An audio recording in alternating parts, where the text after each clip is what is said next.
뉴스룸을 시작하겠습니다. 결단의 시간이 다가왔지만 정부는 주저하고 있습니다. 어제 일상회복위원회에선 경론 끝에 결론을 내리지 못했습니다. 지금의 확산세를 막기 위한 강한 조치들이 대부분 빠졌음에도 주말 사이에 다시 회의를 하기로 했습니다. 결과는 다음 주 월요일에 나옵니다. 이렇게 갈팡질팡하는 사이에 오늘도 위중증 환자는 다시 역대 최고치를 갈아치웠고 수도권에서만 무려 1,300명 넘게 병상을 찾지 못하고 있습니다. 박민규 기자입니다.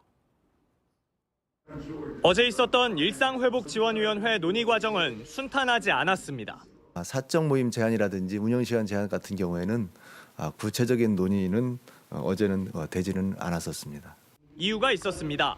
정부에서 일상회복 중단은 없다고 못 박았기 때문입니다.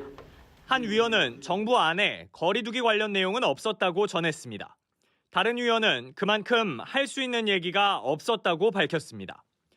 고령층 추가 접종만 마치고 그 사이 병상을 추가 확보하면 된다는 이유였습니다.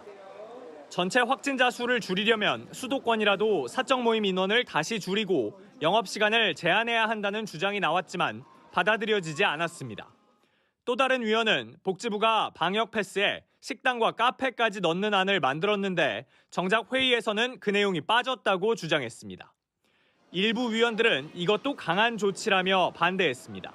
결국 고령층에 대한 방역 패스 유효 기간을 6개월로 정하고 청소년에게 방역 패스를 새로 적용하는 방안까지 다 정해놓고도 발표를 미뤘습니다.